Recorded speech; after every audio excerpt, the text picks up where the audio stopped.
This is Better Than Impact. We are currently en route in a sea of adult bookstores and Waffle Houses from the city of Huntsville, Alabama to Nashville, Tennessee. We have just experienced Impact Wrestling, a 2-week TV taping that took place at the Von Braun Civic Center. And we're going to give you our thoughts about what we saw and the fact that we truly understand now that promos, not wrestling, but promos matter. TNA Wrestling taped Impact for September 1st and September 8th, their go-home shows before No Surrender. I'm sitting in the car with Tony, Drew, and Jason, and I want to get everyone's thoughts about what we saw tonight. The show opened up with the few appearances of Hulk Hogan. I might add that we did not actually witness anything that took place backstage. Hogan had an interview tonight where he actually brought out Kurt Angle and Sting, and it was set up with the World Heavyweight Championship match between Kurt Angle and Sting. They teased a Hogan return of Bound for Glory. First question tonight is what I want to know is the possibility and probably the certainty of Hogan returning to the ring at Bound for Glory. Does anyone look upon this as a positive? I'm going to go with no because the buy rate. The man has had more back surgeries than Rey Mysterio's had knee surgeries. I'm scared for Hogan. We watched him today. You even made the comment, look at him walk. Yeah, he was strutting and doing a little dance, but I think he was really limping. And there's also an unofficial porn parody of the Hogan show. And your thoughts on that parody? Womp womp. Called Hogan knows breasts. I would love to hear if anyone has any positive thoughts about the potential Hogan return to the ring. It might help the buy rate if the people that watch Impact are going to buy the pay-per-view, but I've been listening to a bunch of like the PWI and all those people that have wrestling shows, and they were talking about Hogan's got some contract coming up, and he hasn't signed yet, so maybe if he signs, he might actually wrestle. You know, it's important to note that once people have paid for the show, they had not yet seen Hogan in the ring. So they've already gotten the $40 out of the people. Hogan is always a positive. He's only 6 foot tall now, but he's the man. He's as tall as Kurt Angle now. The man. But he's H squared. See, what we saw as Hulk Hogan is not Hulk Hogan anymore. It's H squared. Following this seemingly endless promo, which actually was preceded by the beginning of Actually, that was one of the quickest promos. of the night, yeah. Little did we know. But this was preceded by a non-stop barrage of Jeremy Borash. Gunner. We got an overdose of Gunner, and we got more Borash than I can stand for the whole year. The one time Rita's not here, we got more Borash than we know what to do. Our first match in the evening was Gunner versus RVD in the final Bound for Glory series match. Gunner defeats RVD after Jerry Lynn, after weeks of him coming in and seemingly stupidly interfering in RVD's matches, attempting to quote-unquote help RVD. He actually knocked RVD off of the ropes after a very sloppy match. Gunner gets the pinfall. Drew, you had some thoughts on this. Sloppy was a nice word, dude. They missed like 15 spots. RVD just looked horrible. I think they did the spinning kick at the beginning, and it was so shitty they redid it like 5 or 6 minutes later. This will no doubt be a match that is in post-production. Following that, all of the TNA knockouts, minus to my chagrin, Madison Rayne, were in the ring. Oh, it's just your chagrin. Was it also your chagrin? Hell yeah. All of our chagrins were missing, man. My chagrin was because she was hot when we saw her at the fairgrounds. Agreed. Isn't your heart held by Tara? I was chagrined that Tara was wearing pants. My chagrin was very upset. So the knockouts were in the ring, and Eric Bischoff came hand in hand with Tracy Brooks. Man Bischoff. It was our only Bischoff appearance live, and it was basically implied that Tracy had slept her way to a potential stint once again as Knockouts Law. However, Bischoff swerved Tracy Brooks and brought out the new Knockouts Law, Karen Jarrett. Karen Jarrett is now the law of the knockouts. I'm a big Karen Jarrett fan. Is anyone else here a Karen Jarrett fan? I'm also a Karen Jarrett fan, and Tracy, I got news for you. Even though they're both pieces of shit, Bischoff is a lot better than Kaz. I think we all agree with that. I'm going to disagree with Karen Jarrett. From personal experience, I just don't like Julia Roberts of wrestling. Why is she like the Julia Roberts of wrestling? She's fucking annoying. She doesn't have that giant vein running down her forehead that Julia Roberts does. She doesn't have as many teeth. Well, she's the Julia Roberts of Impact Wrestling. I mean, but she's kind of elegant. That's like saying they're the cassette player of the actual DVD. So. There was a knockouts brawl that basically set up the match that took place later in the evening. We'll get to that in a minute. Following that was what may have been the match of the night, definitely the tag team match of the night. Brian Kendrick and Jesse Sorensen over Austin Aries and Kid Cash. Kid Cash played up his heel persona that we've seen him many times, argued with the crowd. He was actually rolled up by Jesse Sorensen. There was no finishing move used. There was constant near falls, constant faux pas finishers. Drew, you seem to have a problem with this, the finish of this match and the whole probably X Division direction, where the X Division was only shown to us one time tonight. Well, the X Division, I mean, as long as they're showing it just a little, there's still the inkling of something's going to happen, but it's like the light at the end of the tunnel's a train. Right. But I was pissed about the roll-up. Like, that match was fine, but the roll-up just it basically just shat on the rest of the match. Roll up is an old person wrestling move.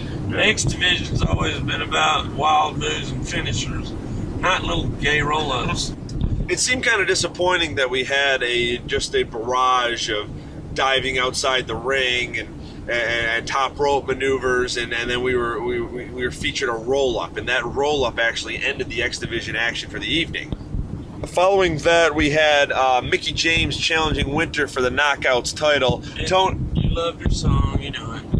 Tony, you were quite upset to see Mickie James actually pin Winter and become the new Knockouts champion. Yeah, you are right about that. Let me first off go ahead and start by saying, yes, I like Winter. Reason being, I got a thing for crazy chicks. So I was hyping up Winter as much as I could, and I was thoroughly pissed that she lost. But not only did Winter lost, the winning move was like the weakest spinning kick I've ever seen in my life. Kind of like a reverse chick kick. It was kind of like a reverse. I know what I'm doing, but because I've done it so much, I'm going to do it light, and TV will make it look like I did it. Our next match was definitely the match of the evening. Daniels versus AJ Styles, a match that was set up during the previous TNA Impact. Of course, we didn't see it because we were actually watching the next 2 weeks being taped. Daniels defeated AJ Styles after AJ botched the springboard, which looked like kind of a move where he screwed up, but it looked like it was actually the finish. Daniels over AJ Styles. Is this just the same feud we saw right before the Hogan Bischoff era started? Are you excited about a Daniels heel turn, or is this just nothing that really works for you guys? 2 matches, 2 piss poor endings. That ending was horrible, dude. It takes like all the action out of the match when shit like that happens. And it's probably going to be what you said, the same fucking feud that we've seen all the time. And Daniels trying to prove himself against AJ Styles, right? Nobody's going to side with Daniels. I mean, he's a good wrestler, but nobody really cares about Daniels. Or unless he's actually going to retire and going to have like 3 or 4 matches with AJ Styles. Daniels trying to prove himself against AJ Styles. They started at the same point. AJ Styles is a multiple-time champion. Daniels has really done jack shit other than make eyeliner famous in the world of wrestling. Well, he's won the title, X Division title quite a few times. Somehow that's supposed to matter again. Daniels could team with Samoa Joe and they'd be like, hey, we're at our same career, but I'm fatter. It's not very That's good. pretty much what's happening. Your attitude stinks right That now. whole Samoa Joe, the Samoa Joe talk we just did is basically Christopher Daniels, but he's You need skinnier. a timeout. And Samoa Joe doesn't You were have very eyeliner. negative. I'm actually very bitter at the just disgusting amount of Jeremy Borash we saw, but more on that later, because show number 1's main event actually took place next. Reed led the way. Yeah, he lit that fire. Kurt Angle defeats Sting to retain the World Heavyweight Championship. Sting is a joke, and Kurt Angle's a has-been. Kurt Angle's obviously going to lose the title at some point because he's going to do that whole Olympic thing. And I don't know if they're going to keep it until the Bound for Glory, but why do I even give a shit is actually the main point. Mr. Anderson came out at the end of the match to try to quelch a Immortal beatdown where we saw Immortal plus Abyss plus Scott Steiner, who we didn't see the entire night other than these run-ins. Mr. Anderson is not over. He's over with you, Tony. Why do you like Mr. Anderson versus seemingly everyone else? Well, basically, he's an asshole. I myself am also an asshole. I mean, I really started liking him just because he used to come out and yell, Mr. Anderson. His move list. Oh my God. I don't know about that whole flip and roll Finley thing. I like the mic check. What I don't like about Anderson, they won't settle him. They won't make him in stone, a heel or a face, immortal, not immortal, bad guy, good guy, they keep bouncing him around, or his character seems not to have any kind of stability. He's a piece of toilet paper with a shit stain on it. He sucks. Yeah, see, WWE made that famous, that whole, because that was Kennedy. Yeah. And then they haven't really done anything with him since he's got Is Anderson perhaps the version of what WWE did with Vader, maybe what WCW did with Bret Hart? Is Anderson a talent that TNA doesn't know what to do with? No, putting him in the same book with Bret Hart is blasphemy.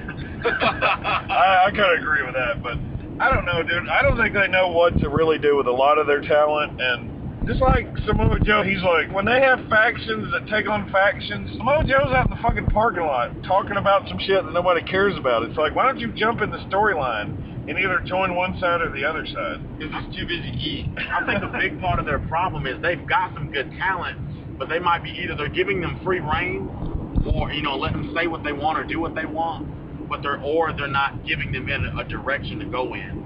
My whole thing is, whether you're going to be a heel, whether you're going to be a face, whatever you're doing in wrestling, just commit to it. Don't flip-flop back and forth like TNA does every show. I mean, every show is a different angle on somebody. It almost seems like they're second-guessing themselves every time they try to go in the direction. I don't believe that this got any of us excited for No Surrender. We're probably going to miss that one. However, our next Better Than Impact will be coming shortly.